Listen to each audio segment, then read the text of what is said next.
سادتي سادتي، السلام عليكم ورحمة الله تعالى وبركاته. من ساحة مشوار القصر الملكي العامر بمدينة تطوان تتابعون معنا وقائع حفل الولاء الذي يعبر عن أصالة الشعب المغربي وتشبثه بأهذاب العرش العلوي المجيد. حفل مميز يتوج الاحتفالات الرسمية بعيد العرش المجيد الذي يخلد هذه السنة الذكرى 17 لاعتلاء جلالة الملك محمد السادس نصره الله عرش أسلافه المنعمين. هو حرص من الشعب المغربي على تجديد ولائه وبيعته لملكه كلما حلت ذكرى عيد العرش المجيد، وإجماع واضح حول تشبث المغاربة من طنجة إلى الكويرة بالوحدة الترابية للمملكة، إلى جانب كونه تعبيرا صريحا عن رغبتهم في صون حرمتها والذود عن حماها. وفود مختلف الأقاليم والجهات تجدد الولاء لأمير المؤمنين صاحب الجلالة الملك محمد السادس نصره الله. مناسبة تظل في تاريخنا الوطني الحديث رمزا من رموز الهوية الوطنية المغربية وركيزة من ركائز نظام المملكة الشريفة. وسيقدم خلال هذا الحفل البهيج وزير الداخلية ومساعده الأقربون والعمال ووفود الأقاليم والولاة لصاحب الجلالة الملك محمد السادس. وزير الداخلية وولاة وعمال أقاليم المملكة، الله يبارك في عمر سيدي. وزير الداخلية وولاة وعمال أقاليم المملكة، الله يبارك عمر سيدي. الله يعاونكم، قال لكم سيدي. الله يسعدكم، قال لكم سيدي. الله يعاونكم، قال لكم سيدي.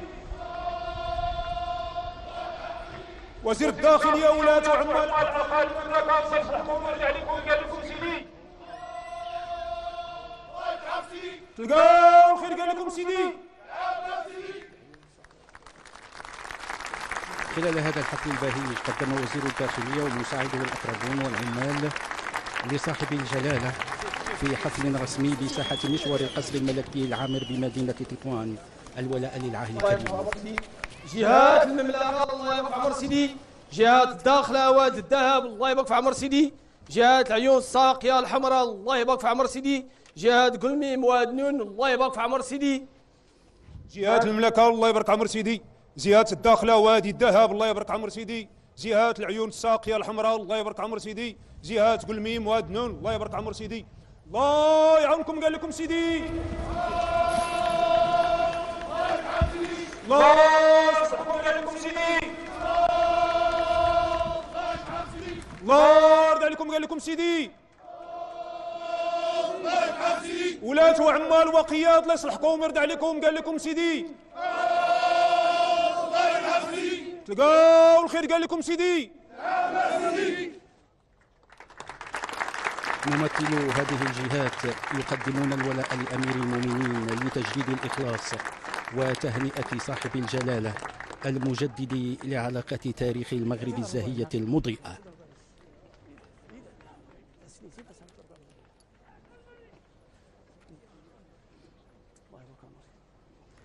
جهة طنجة تطوان الحسيمة، الله يبارك في عمر سيدي. جهة الشرق، الله يبارك في عمر سيدي. جهة فاس مكناس، الله يبارك في عمر سيدي. جهة طنجة تطوان الحسيمة، الله يبارك عمر سيدي. جهة الشرق، الله يبارك عمر سيدي. جهة فاس مكناس، الله يبارك عمر سيدي. الله يعاونكم، قال لكم سيدي. الله يبارك سيدي. الله يصلحكم، قال لكم سيدي. الله يبارك سيدي. الله يرضى عليكم، قال لكم سيدي. الله يبارك سيدي. ولاة وعمال وقياد، الله يصلحكم ويرضى عليكم، قال لكم سيدي. الله يبارك سيدي. تلقاو الخير، قال لكم سيدي. نعم سيدي.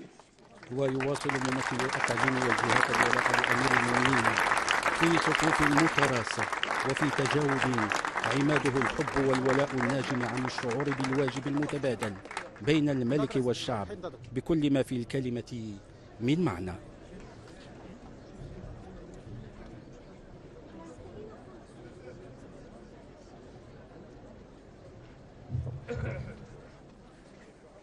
جهة الرباط سال القنيطرة الله يبارك في عمر سيدي. جهة بني ملا الخنيفرة الله يبارك في عمر سيدي. جهة الدار البيضاء سطات الله يبارك في عمر سيدي. جهة الرباط سال القنيطرة الله يبارك عمر سيدي. جهة بني ملا الخنيفرة الله يبارك عمر سيدي. جهة الدار البيضاء سطات الله يبارك عمر سيدي.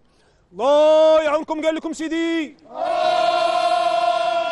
يتعب سيدي. الله يصلحكم قال لكم سيدي.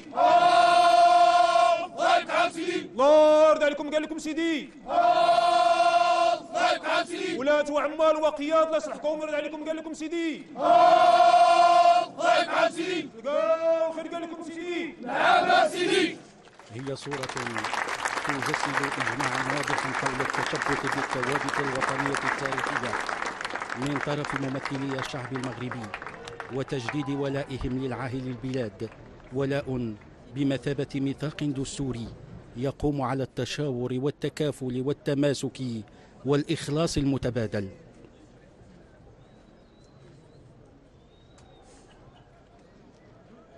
جهة مراكش اسفي الله يبارك في عمر سيدي. جهة درعا تافلات الله يبارك في عمر سيدي. جهة سوس ماسة الله يبارك في عمر سيدي. جهة مراكش اسافير الله يبارك عمر سيدي. جهة درعا تافلات الله يبارك عمر سيدي. جهة سوس ماسة الله يبارك عمر سيدي. الله يعاونكم قال لكم سيدي. الله يتعب سيدي. الله يصلحكم قال لكم سيدي. الله يتعب سيدي. الله يرضى عليكم قال لكم سيدي. الله يتعب سيدي. ولاة وعمال وقياد الله يصلحكم ويرضى عليكم قال لكم سيدي. الله يتعب سيدي. لقاو الخير قال لكم سيدي. نعم سيدي.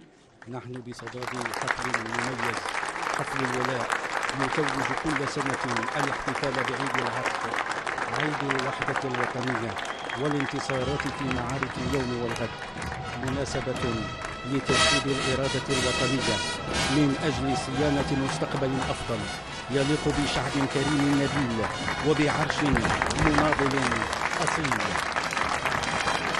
فبساحة محور القصر الملكي العامر بمدينة تطوان تقدمت وفود ممثلي مختلف جهات المملكة في صفوف متراصة لتجديد الولاء لأمير المؤمنين صاحب الجلالة الملك محمد السادس نصره الله، محفوفا بصاحب السمو الملكي ولي العهد الأمير مولاي الحسن، ومرفوقا بصاحب السمو الملكي الأمير مولاي رشيد، وصاحب السمو الأمير مولاي إسماعيل. حفل تجديد الولاء لأمير المؤمنين موسم لتجديد الإرادة الوطنية ومناسبة لبث روح جديدة تحفز الشعب المغربي إلى المزيد من العمل والاجتهاد والابتكار والتطوير والتجديد من أجل صياغة مستقبل أفضل يليق بشعب كريم نبيل وبعرش مناضل أصيل.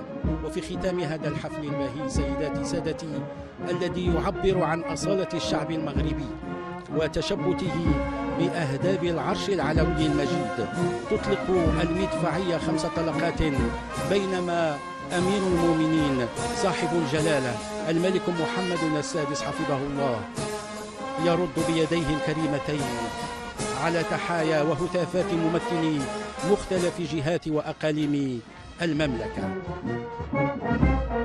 وتعكس هذه المناسبة الوطنية المجيدة مدى الأواصر المتينة الجامعة بين جلالة الملك وشعبه الوفي، التي لا ينفد رصيدها ولا ينضب معينها، بل تزداد هذه الأواصر لمواجهة كافة التحديات المفروضة على البلاد من أجل استكمال المسيرة التي تخوضها بقيادة جلالته لترسيخ البناء الجماعي لمغرب الوحدة والديمقراطية والتقدم والحرص على صيانة الوحدة الترابية وحريات أبنائهم وأمنهم وكرامتهم. إلى هنا أودعكم سيداتي سادتي وإلى اللقاء.